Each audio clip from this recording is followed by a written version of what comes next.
Picture this. A World Cup team boards a charter flight. They cross an international border. They play a match in front of 80,000 people.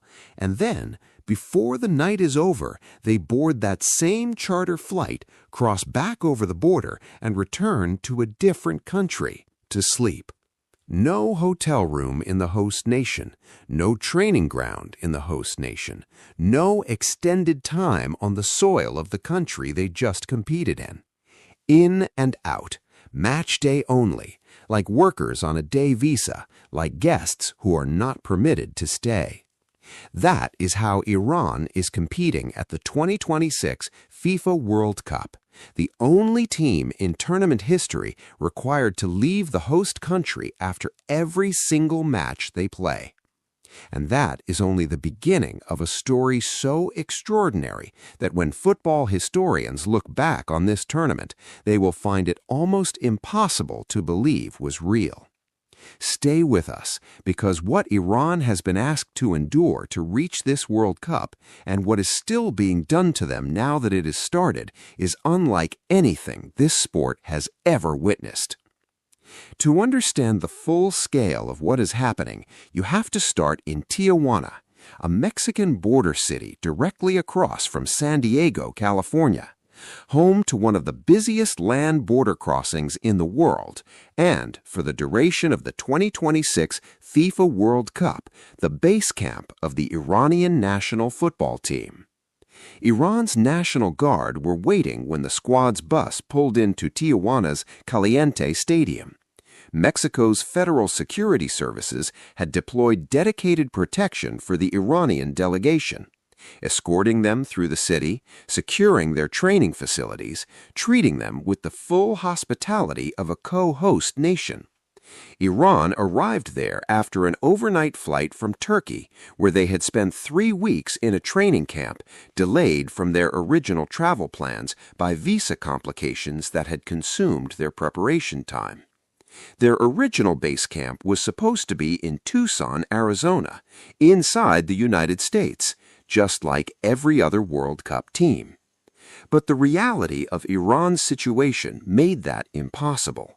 For every one of their 3 group stage matches against New Zealand on the 15th of June in Los Angeles, against Belgium on the 21st of June in Los Angeles, and against Egypt on the 26th of June in Seattle, the Iranian squad travels by private charter flight from Tijuana, crosses the border into the United States on match day, plays their match, and flies back out to Tijuana before the night ends. They do not sleep in the United States. They are permitted to arrive 1 day before kickoff at the earliest. They return immediately after the final whistle.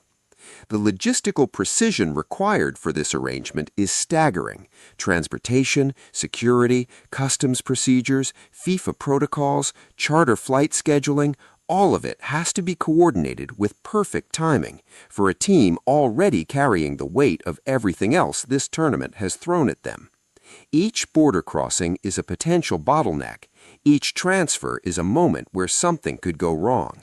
And unlike any other nation at this World Cup, Iran has no room for error because the United States is not their home for the tournament. It never was. If you are following the story of this World Cup, every layer of it, not just the goals, subscribe now and hit the bell, because what we are about to tell you next is where this story becomes something else entirely. While all of this was being arranged, while Iran was training in Turkey, relocating to Tijuana, and coordinating daily border crossings for match days, another blow landed. One that may be the single most outrageous development in the history of the World Cup. Under FIFA's own regulations, every one of the 48 competing nations is entitled to receive and distribute 8% of the stadium capacity for their matches. That is thousands of seats per game. Allocated to the federation, sold to their fans. Non-negotiable under the rules FIFA wrote itself. Iran's federation had received that allocation. They had already begun selling those tickets. Iranian supporters, people who had made plans, arranged travel, booked accommodation, were expecting to be in Los Angeles and Seattle to watch their team. Then, 3 days before the tournament opened, those tickets were taken back. Every single one. Not reduced, taken back entirely. Iran's Football Federation released a formal statement describing the move as something that deprives Iranian supporters of access to their lawful and official allocation of tickets, an action contrary to the spirit governing international competitions and the principle of equality among participating countries. The principle of equality among participating countries, written in plain language and directed at the organization that created the rule being broken. Iran's ambassador to Mexico had already made an extraordinary request to FIFA, asking that the federation's 3 group stage matches be moved from the United States to Mexico entirely. FIFA refused. The schedule, the governing body said, would not be changing. So Iran stays in Tijuana, flies in on match day, plays, flies back. No fans in the stadium from their official allocation, no base camp in the country where they compete, no guarantee of a return if they progress beyond the group stage. And then there's the question of who is actually in this squad and who is missing from it. Because the story of this Iran team at this World Cup is also, at its heart, a story of extraordinary sacrifice and extraordinary loss. 17 of Iran's 26 players are home-based. They play their football in Iran's domestic league. Except that league has not been operating since February. It was shut down by the effects of the ongoing conflict. Which means 17 of the players who will face New Zealand in Los Angeles on the 15th of June have not played a competitive football match in more than 4 months. They have been training, trying to stay sharp, working with their coaches in conditions that no footballers at any World Cup in history have had to deal with. They will step onto a World Cup pitch against a physically ready opponent, representing their country, having not competed since February. The disadvantage is real, visible, and entirely beyond their control. And then there is Sardar Azmoun, a name that should be in every conversation about this tournament. Iran's all-time leading scorer, 57 goals in 91 international appearances. A footballer of genuine world-class quality, the kind of player who can change a match in a single moment. He is not in the squad. He was dropped, reportedly, after posting a photograph on social media with the ruler of the United Arab Emirates. In the context of the ongoing regional conflict, Iranian authorities interpreted the image as an act of disloyalty. The federation removed him from the preliminary squad in March. An Iranian state television pundit called the post an act of betrayal. Iran's vice president publicly called for his reinstatement. The federation did not change its decision. Iran will play their World Cup without their greatest ever scorer, not because of injury, not because of form, because of a photograph. The captain, Ehsan Hajsafi, carries the armband and the burden of everything this team represents. 4 years ago in Qatar, he stood before the world's press before his team's opening match against England and said his players support the people of Iran who are suffering.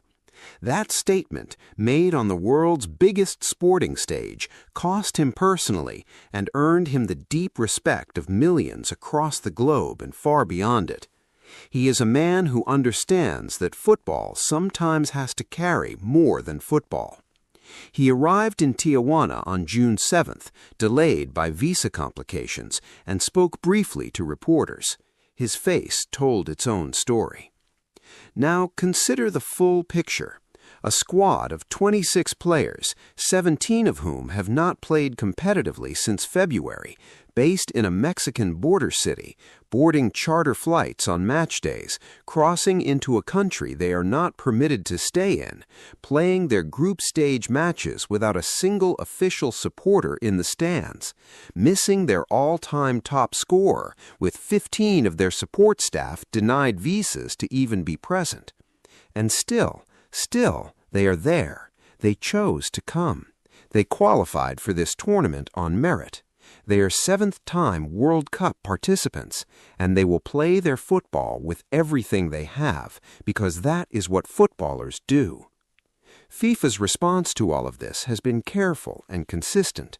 The Secretary General met with the Iranian Federation president in Mexico and described it as a positive discussion.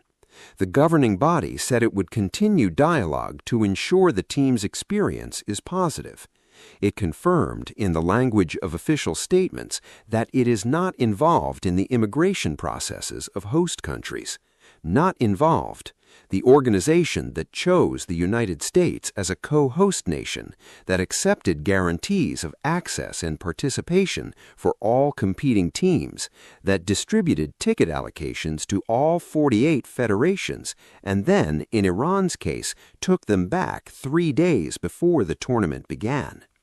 Iran had also formally asked FIFA to intervene, to move their matches to Mexico, to ensure their staff could be present, to uphold the principles their own regulations are built on.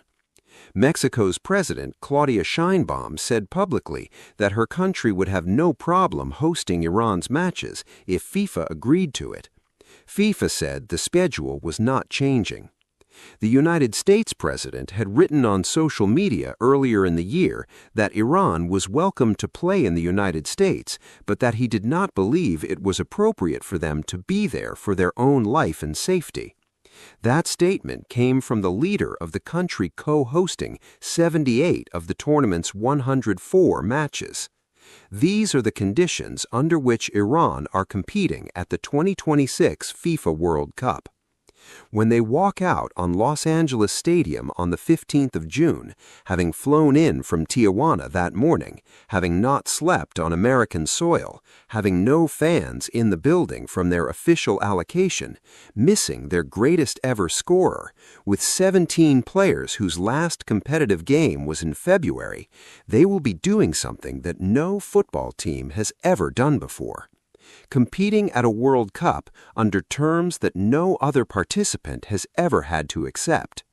Whether they win or lose against New Zealand, whether they progress or go home after the group stage, the story of this Iran team at this tournament is already complete in one sense.